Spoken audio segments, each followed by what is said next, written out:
What's going on, everybody? Welcome back to another Fantasy Puck video. I'm your host, Mike. Today's video is going to be on injured players and finding some good replacements for you.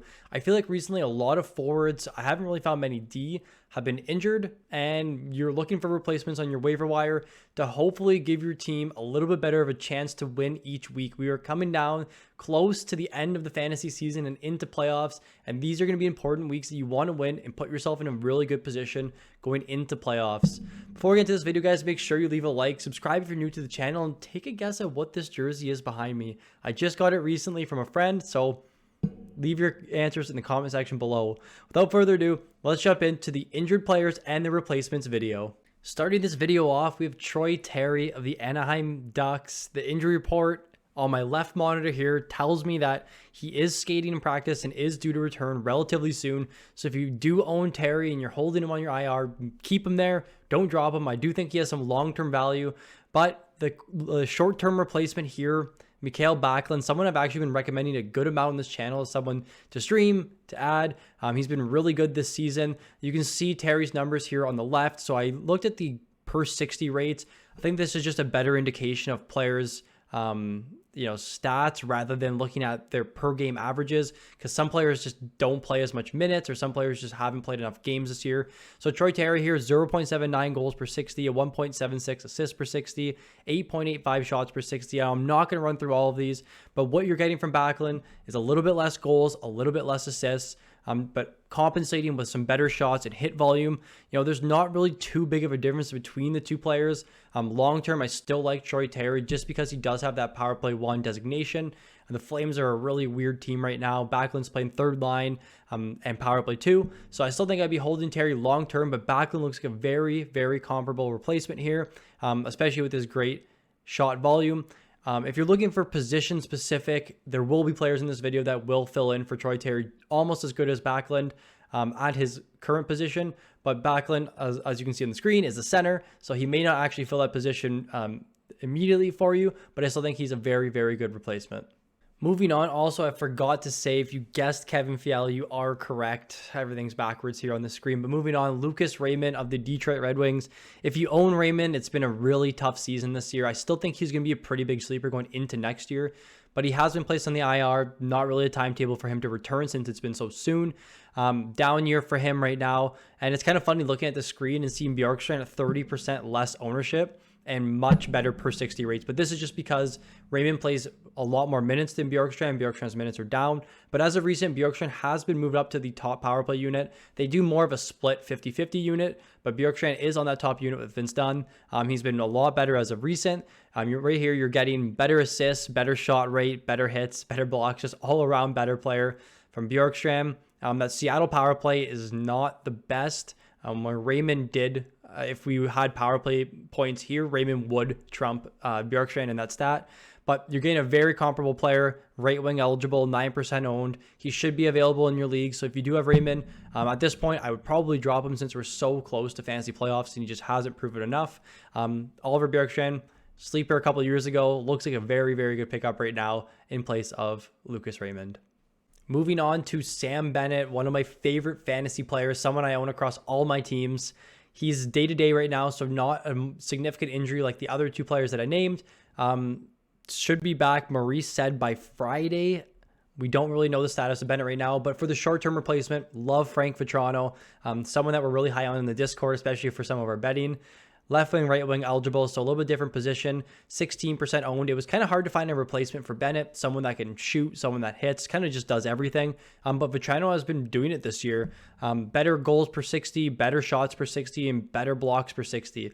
Again, I still think Bennett's way better in the long term. Vatrano's per 60 rates are a little bit inflated due to less minutes played than Sam Bennett, but still very, very good replacement here. You're going to get everything. You're going to get your shots, you get your hits, your goals, assists. Vatrano plays third line, still plays okay minutes, power play 2. Really like Vatrano. I do think he should be owned in at least 12-team leagues. I've been streaming him quite a bit this season. So Frank Vatrano, definitely a good replacement for Sam Bennett. Moving on to Matt Barzal of the New York Islanders. It was really weird when he got hurt. I saw the injury, didn't look too bad. Craig Smith hit him awkwardly into the boards.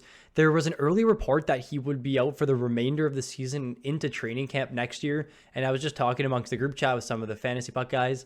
And I'm like, Barzal's done for the year. But it has been reported that he will be back at some point this season. He's week to week right now. We don't really know his status. I'm not really a big Barzal guy in fantasy. In strictly points leagues, just goals, assists, power play points, he's really good. But other than that, he's just not a very good fantasy player. But his replacement, not even a word, replacement, Victor Arvidsson of the LA Kings. Someone actually streamed quite a bit last week. Better goal rate, better shot rate, better block rate. Hits are really a non-factor here with Barzal, especially you don't own Barzal for hits. Very, very low rate. You're not going to be able to match that 2.05 assists per 60 rate. Victor Arvidsson playing good minutes. He's actually trending upwards recently. The LA Kings have been very hot. They look to be a late season push type of team here. So really like Arvidsson as a replacement for Barzal. It's going to be hard to find a center right wing eligible player that has Matt Barzal stats, but I love Arvidsson as a replacement player for Matt Barzal. I honestly laughed when I did this, but Alex Ovechkin is on the IR right now. They don't really know when he's going to return. There's really no player that can replace Alex Ovechkin. And it's funny, I have honestly the lowest owned player in this video here at 9% with Owen Tippett. But still, it's going to be hard to find a guy with that good of shot, that good of hit volume. And obviously, Ovechkin's goal rate is insane. 100% owned, Alex Ovechkin being replaced by 9% owned Owen Tippett, left wing, right wing eligible. Every stat is lower than Ovechkin's. You're not going to find anyone on waiver wires that's even close. But the thing I like about Tippett here is 6+ hits per 60 and 9+ shots per 60. Konechny just got hurt last game. We don't know the status of Konechny right now. He is out tonight as we're talking on February 21st. So Owen Tippett seems to be filling in a bigger role in the top 6, a power play 1 role. But you're going to get some really good blocks here, 3.25 blocks per 60. I like Owen Tippett as a fill-in for Alex Ovechkin in the short term. Obviously, Ovechkin, long-term value, irreplaceable player, and you're going to see another irreplaceable player a little bit later in this video. Jumping over now to Filip Forsberg of the Nashville Predators, left wing, 90% owned. His replacement player, Jason Zucker. Now, Filip Forsberg has been day-to-day for a little bit right now. He is set to return sometime this week, hopefully, but we don't know with any setbacks. Jason Zucker actually really surprised me with how good his hit rate has been this season. 10.8 hits per 60. Very, very good rate. You're going to get a guy with 9+ shots per 60, 10+ hits per 60, and some decent goal rates. Goal and assists, both over 1. So very, very good replacement here for Filip Forsberg at just 22% owned. He should be available, hopefully, in your 12 to 14 team leagues. If you have Forsberg, definitely a hold on your IR in the short term, and he's going to be a long-term, very, very good player. But Jason Zucker here looks like a very comparable replacement player. I'd be looking at him in place of Filip Forsberg immediately. As I previously mentioned in the Ovechkin bit, if you listen to it, there are just 2 players in this video that are irreplaceable. Cale Makar is definitely one of them. You're not going to find a player even close to Makar's stats, but Brady Shea seems like a good short-term option. You could argue Sam Girard. You could argue Bowen Byram. Also, I do think that Devon Toews should be a must-trade player right now. I just traded for him. Makar just re-entered concussion protocol. We don't know the status, at least this weekend they said, so 2 games. But he did miss the previous 4, played 21 minutes, and then now is back on concussion protocol in the next game. So we don't know the status, but his replaceable player here, Brady Shea, moved to power play 1 over in Carolina. Carolina very spread scoring right now, but Brady Shea kind of just ticks all the boxes, like goal rate, assist rate, shot rate, hits, blocks, everything is there. There are not many defensemen with good goal rates. I would have added Sam Girard in here, but not a lot of goals compared to Cale Makar. You're not really drafting defensemen for goals, but Brady Shea does have some upside at 0.51 goals per 60. I like Shea. I like the upside. I like the minutes. And obviously, I always prefer players that are on very good teams. So Brady Shea looks like a somewhat replacement player for Cale Makar in the short term.